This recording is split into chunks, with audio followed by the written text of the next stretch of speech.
Bismillahirrahmanirrahim. Assalamualaikum warahmatullahi wabarakatuh.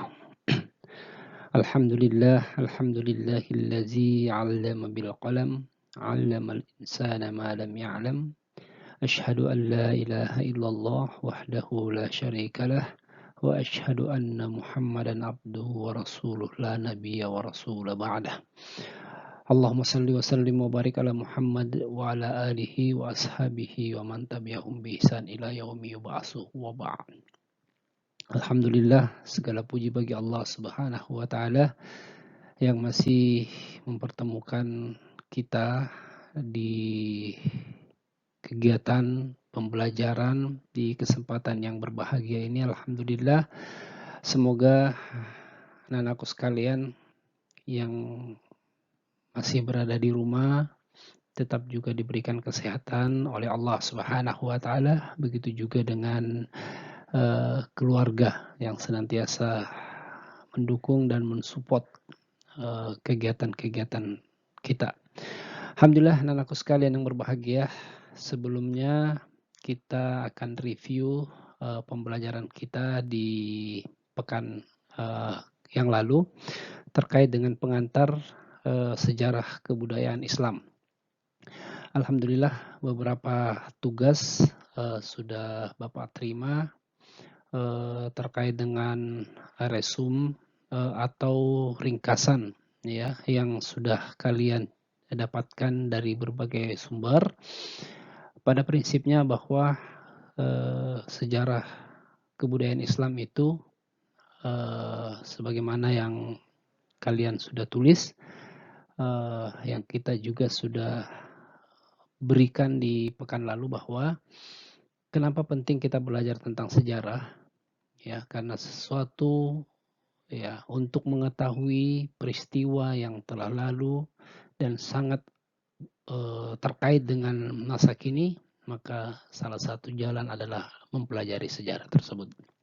Alhamdulillah, terima kasih buat anak-anakku sekalian yang sudah menjalankan dan melaksanakan tugasnya, mengumpulkan resume, dan Bapak masih beri kesempatan yang belum untuk tetap memenuhi kewajiban untuk membuat resume terkait definisi ya, pengertian. Definisi itu pengertian daripada sejarah kebudayaan Islam tersendiri.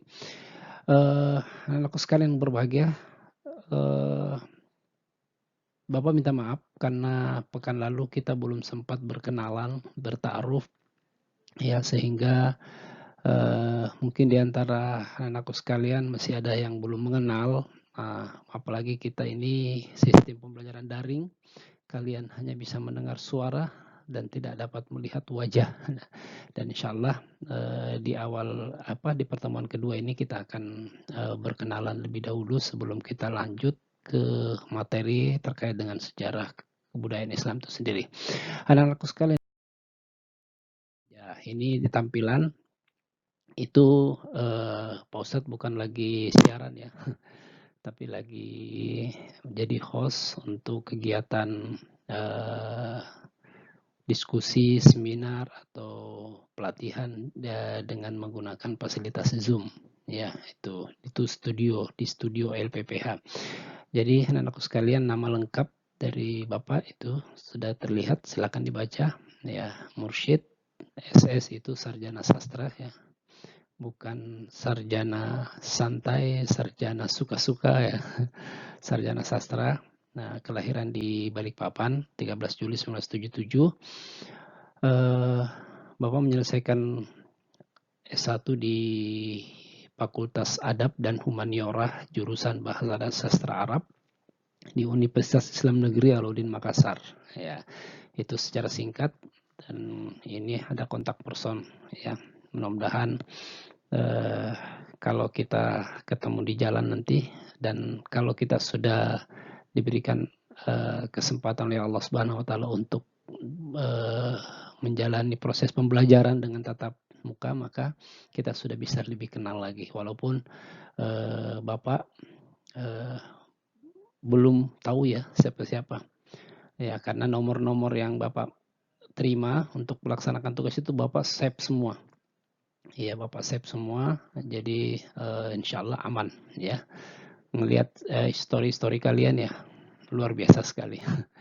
Baik anak-anakku sekalian yang berbahagia, kita untuk materi ini kita hanya menyelesaikan satu bab saja ya, materi-materi awal terkait dengan peradaban bangsa.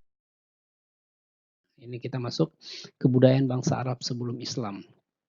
Ya, jadi anak-anakku sekalian,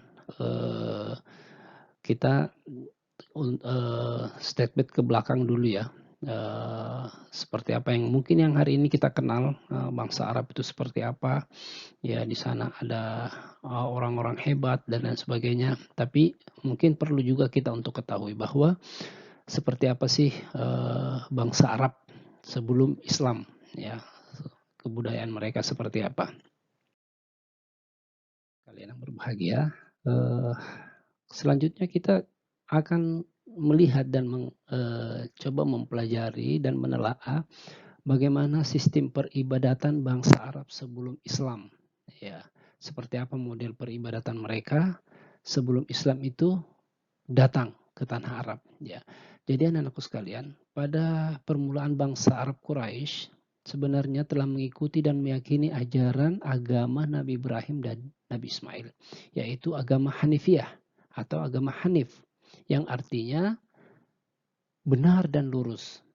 Karena sesungguhnya sejak dahulu itu mereka sudah meyakini tentang ajaran tauhid itu dan mengakar di hati masyarakat Arab.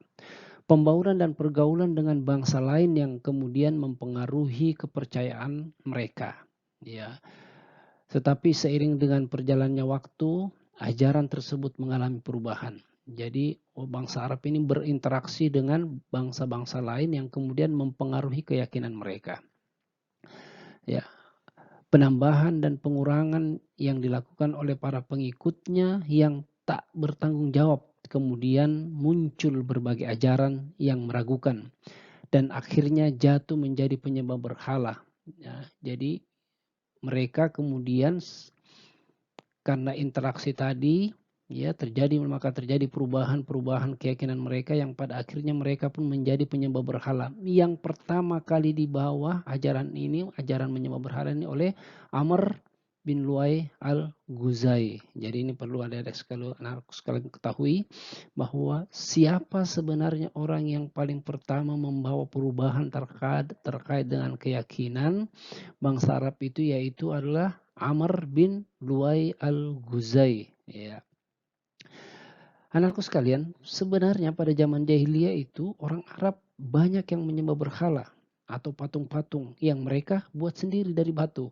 Ya, dari batu, dari kayu, dari logam. Ya, karena menurut Ibnu Kalbi yang menyebabkan bangsa Arab menyembah berhala dan batu ialah ada keyakinan bahwa barang siapa yang meninggalkan kota Mekah harus membawa batu yang diambil dari batu-batu yang ada di tanah haram Ka'bah pada saat itu. Hal itu mereka lakukan dengan maksud untuk menghormati tanah haram dan untuk memperlihatkan cinta mereka terhadap kota Mekah.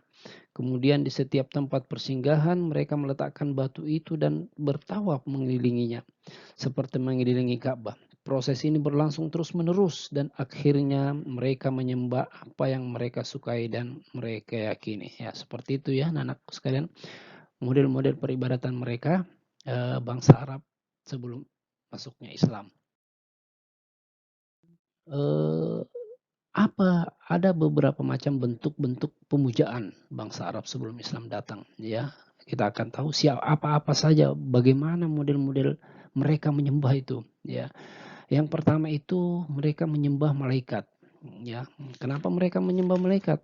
Ya, karena mereka menganggap bahwa eh, ada bangsa Arab yang menyembah berhala dan menuhankan malaikat, ya, di kota Mekah. Ada sebagian bangsa Arab yang menganggap bahwa malaikat itu adalah putra dan putri Tuhan. Nah, ini keyakinan mereka ya. Anak-anakku sekalian, bahwa malaikat itu adalah putra putri Tuhan sehingga kemudian mereka menyembah. Nah, kemudian juga ada mereka yang menyembah bangsa jin, ya, ruh dan hantu. Nauzubillah. Sebagian bangsa Arab yang menyembah hantu, jin dan ruh-ruh leluhur mereka atau menganggap batu-batu sebagai makhluk yang terhormat. Bahkan di suatu tempat jin yang terkenal dengan nama Darahim, mereka selalu mengorbankan binatang-binatang di tempat itu agar selamat dan terhindar dari segala bencana. Jadi itu motivasi mereka kenapa mereka kemudian menyembah jin. Kemudian menyembah bintang-bintang, ya. Yang dimaksud bintang-bintang adalah matahari. Mereka menyembah matahari, mereka menyembah bulan, dan bintang-bintang yang gemerlap cahayanya pada malam hari, Masya Allah. Mereka menganggap bintang-bintang tersebut diberikan kekuasaan penuh oleh Tuhan untuk mengatur alam ini. Jadi mereka berkeyakinan bahwa bintang-bintang ini mendapatkan mandat, mendapatkan SK dari Tuhan untuk mengatur alam. Ya. Nah. Kemudian di kalangan mereka juga ada yang menyembah berhala. Ya, sebagian bangsa Arab menyembah berhala atau arca-arca yang terbuat dari batu, kayu, dan logam. Yang mereka buat sendiri dan dengan selera mereka sendiri. Ya, kemudian mereka sembah. Jadi mereka mengambil tanah, mengambil besi, logam, kemudian mereka bentuk sesuai dengan keinginan mereka. Setelah barang itu jadi, kemudian mereka menyembah. Ya, kemudian yang terakhir, ya sebelum Islam masuk, bangsa Arab itu terlebih dahulu sudah menganut agama Yahudi dan Nasara. Ya, seperti itu gambaran bentuk-bentuk pemujaan dari bangsa Arab sebelum Islam masuk. Anak sekalian yang berbahagia, kemudian kita masuk ke materi terkait dengan keadaan sosial, ya keadaan sosial masyarakat Quraisy, ya sebelum Islam. Kalau tadi kita ngelihat dari sisi spiritual mereka, dari sisi peribadatan mereka, dari sisi keyakinan mereka, bagaimana mereka menyembah, bagaimana mereka melakukan peribadatan dan apa-apa saja yang mereka sembah. Nah, kemudian kita masuk ke sisi sosialnya. Ya, bagaimana interaksi sosial daripada masyarakat Quraisy sebelum Islam. Ya, karena kalau seperti ini anak-anakku sekalian berarti mereka itu pada saat itu ya akan diatur sesuai dengan keinginan mereka, sesuai dengan peradaban yang mereka bangun. Keadaan sosial ekonomi masyarakat Arab sangat dipengaruhi oleh kondisi dan letak geografisnya. Ya, bagian tengah Jazirah Arab terdiri dari tanah, pegunungan yang tandus. Oleh sebab itu banyak penduduk yang hidupnya tidak menetap. Mereka tinggal di pedalaman, yaitu masyarakat Badui yang mata pencariannya beternak. Jadi orang Badui itu mata pencarian mereka adalah beternak. Mereka berpindah-pindah dari satu lembah ke lembah yang lain mencari rumput dan hewan. Mencari rumput untuk makanan hewan ternaknya. Bidang pertanian dikerjakan oleh suku-suku yang bertempat tinggal di daerah-daerah subur, terutama mereka yang mendiami daerah subur di sekitar Oais seperti Taif. Di tempat ini mereka menanam buah-buahan dan sayur-sayuran. Ya, luar biasa. Nah, itu tadi gambaran ya materi kita singkat saja terkait dengan kondisi bangsa Arab yang pastinya Bapak berharap kalian bisa lebih mendalami lagi materi-materi ini, maka yaitulah kemudian Bapak memberikan tugas kepada anakku sekalian yang berbahagia. Kalian silakan browsing di internet terkait dengan tema tadi, ya, mulai dari sistem peribadatan bangsa Arab sebelum Islam, kemudian keadaan sosial masyarakat Quraisy sebelum Islam. Insya Allah banyak, kalau kalian mau cari banyak di internet. Kemudian silahkan kalian membuat resume ya, atau ringkasan terkait dengan materi itu. Ya, paling tidak kalian bisa mengembangkan materi kita ini, karena yang Bapak sampaikan kesempatan ini itu hanya ringkasan-ringkasan. Ya, Bapak harap kalian bisa lebih mendalami lagi materi ini ya dengan cara silahkan browsing ya, karena kalau kalian dapatkan tidak mungkin kemudian kalian langsung menulis sebelum kalian membaca. Ya, maka dengan membaca materi yang kalian dapatkan itu insya Allah wawasan pengetahuan kalian tentang sejarah akan semakin bertambah ya. Kalian coba kembangkan ya, siapa tahu ada lagi yang kalian dapatkan, oh ternyata bangsa Arab itu mereka model peribadatannya seperti ini, silakan ya kalian cari, dan kemudian keadaan sosial bangsa Arab tadi ya masih banyak, silakan kalian kembangkan. Bapak mengharap bahwa nanti semua bisa mengumpulkan tugas lebih awal ya, paling tidak Bapak kasih waktu 1 atau sampai 3 hari ya setelah materi ini disaksikan. Kemudian silahkan kalian lanjutkan dengan mencari tambahan-tambahan materi terkait dengan tema ini. Kemudian silahkan kalian tulis di buku mata pelajarannya, di buku mata pelajaran SKI. Kemudian difoto dan dikirim ke WA Bapak. Tidak usah dikirim ke grup, ya ke WA Bapak. Insya Allah Bapak langsung input di daftar list yang sudah mengerjakan dan mengumpulkan materinya. Ya, demikian mungkin anak-anakku sekalian berbahagia. Mudah-mudahan materi yang singkat ini bisa menambah hazanah pengetahuan anakku sekalian terkait dengan sejarah kebudayaan Islam, sehingga kemudian kalian nanti paling tidak bisa melakukan perbandingan ya, bahwa perubahan-perubahan yang terjadi kalau kita melihat keadaan yang dulu kemudian keadaan yang sekarang seperti apa ya, insyaallah kalau kalian bersungguh-sungguh untuk menambah wawasan terkait dengan sejarah, tidak ada hal yang merugikan kalian. Insya Allah semuanya akan bermanfaat. Baik anak-anakku sekalian yang berbahagia, demikian pertemuan kita kali ini. Mudah-mudahan Allah senantiasa memberikan berkah terhadap ilmu yang kita sudah dapatkan, dan Allah menjadikan nilai ibadah terhadap mujahadah kalian. Dan Bapak selalu mengajak untuk kita sama-sama senantiasa terus memanjatkan doa, mudah-mudahan kemudian Allah mencabut wabah yang sedang melanda dunia ini, dan pada akhirnya kemudian kalian bisa masuk ke pondok dan kita bisa melakukan pembelajaran dengan bertemu langsung ya, tidak seperti ini. Kemudian kalian bisa merasakan bagaimana hidup berasrama ya, bagaimana kalian akan mendapatkan gemblengan untuk bisa lebih mandiri, bagaimana bisa memiliki life skill untuk bisa survive dalam kondisi apapun. Insya Allah semua akan kalian dapatkan ketika kalian sudah masuk ke pondok ya. Baik anak-anakku sekalian, demikian yang Bapak dapat sajikan di kesempatan yang berbahagia ini. Sekali lagi mudah-mudahan ada guna dan manfaatnya buat anak-anakku sekalian.